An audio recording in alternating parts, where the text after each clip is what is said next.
This is the round ball you and I live on. This is our planet, as it is now and as it was long ago in the gray beginning of time. Its lifeless, wrinkled skin takes many forms. This we call rock. This we call water. This is sand. And this is soil. Rock, water, sand, and soil, the dead crust of man's earth. Yet from this dead crust comes life. Yes, all growing, breathing things are merely different combinations of basic mineral elements. And the life process is kept going only by conversion of these earth elements into nourishment. Nourishment for the vegetable world as it feeds directly, consuming important calcium, phosphates, iron, through an elaborate system of roots and leaves. Nourishment for the animal world, feeding indirectly, herbivorous or plant-eating animals absorbing their essential foods after the vegetable world has taken them from the earth. Carnivorous or meat-eating animals, obtaining their nourishment after earth minerals have passed through another stage, become flesh. Man is an omnivorous animal. Man can absorb his natural nourishment from the earth crust in either form. Man can eat meat. Man can eat roots and greens, leaves, seeds, berries, and fruit. And one very special item, abounding in most of the elements of which life itself is composed, fresh milk. Fresh milk, limited to and characteristic of mammals, produced for one purpose only, to supply complete nourishment, has since the days before history been a staple in man's diet, is well-nigh perfect food. Early man was a hunter who killed to live. Early man followed a loosely organized tribal existence.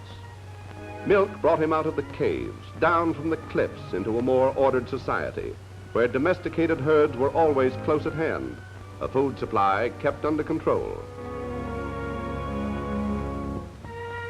And as man sought more abundant pastures for his precious goats, sheep, and cattle, he inscribed the first pages of recorded history with sagas of great migrations. The Old Testament refers many times to a promised land flowing with milk and honey. Thus, milk helped shape the course of civilization.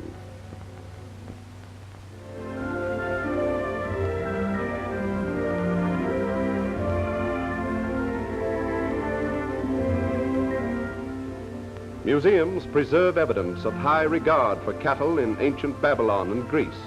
Sometimes the bull was considered divine. Sometimes he was offered to the gods as a treasured possession.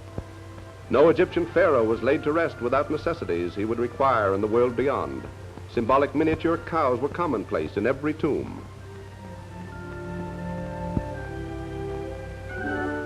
In classic Rome, at the time of the Caesars, many an aristocrat in her bath believed that milk applied externally brought health and beauty. Even in those days, it was perceived that milk, health, and beauty somehow went together.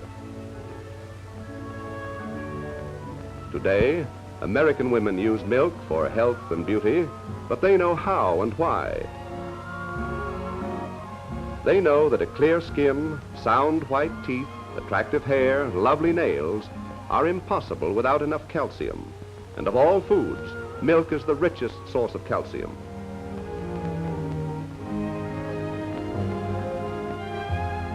And as for slenderness, we'll just ask any Hollywood actress how she keeps her figure.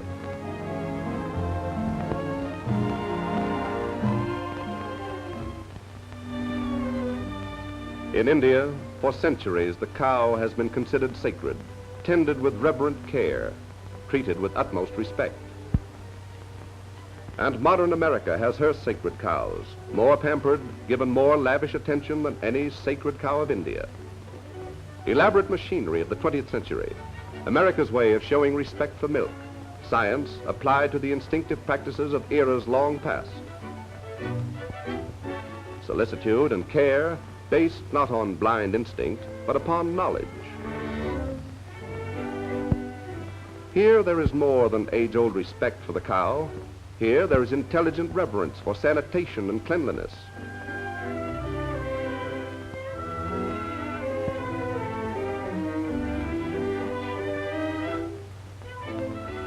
For man's most nearly perfect food must be kept free of contamination from the source to the table.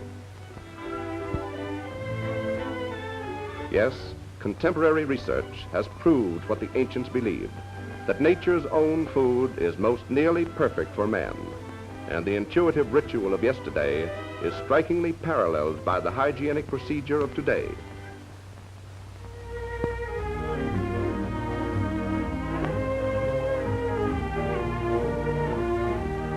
Though steel is big, far-flung, though wheat is tremendous, extensive, though automobiles are impressive, rank high, dairying is equally potent, with billions of dollars invested in farms and equipment. With more billions invested in blooded cattle, the dairy industry does a $3.5 billion business a year. In the USA now, there are 25 million cows, representing many famous breeds.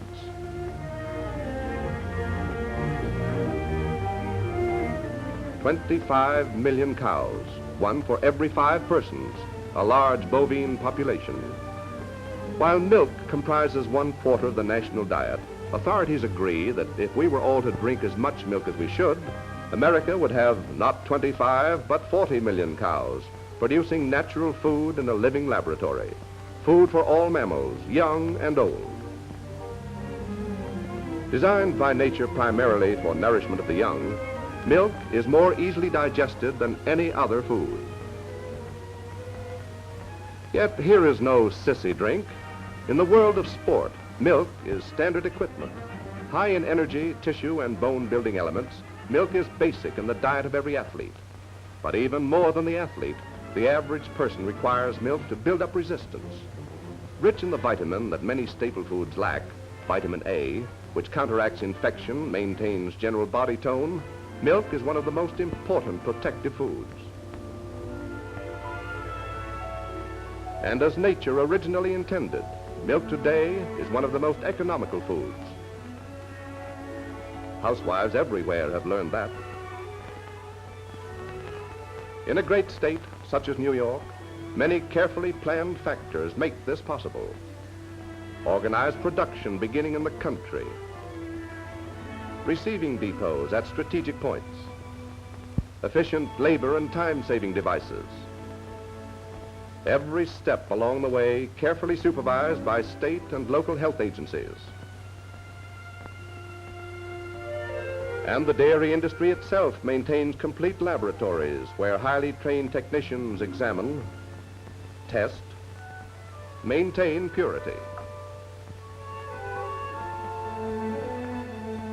That calories and vitamins are present in full force is shown by frequent and thorough testing of butterfat content. With efficiency, cleanliness. Constantly, equipment is dismantled, washed, sterilized.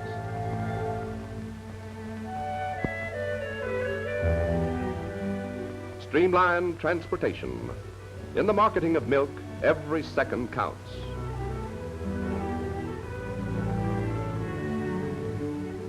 Bright gleaming pipes lead into a gleaming bright bottling plant. Inside, a steady flow of milk runs down through heating units, passes into intricate, carefully controlled pasteurizing apparatus. Sparkling containers, scrupulously scrubbed, and now bathed in ultraviolet rays.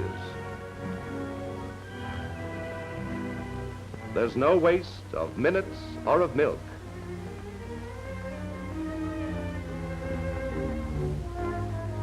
These are important reasons why milk quality is outstanding in the state of New York. Here, pure and rich in the vital elements of which life itself is composed. Here is an unexcelled, economical, but complete source of health and vigor for every citizen of the state. Fresh milk, nature's greatest food.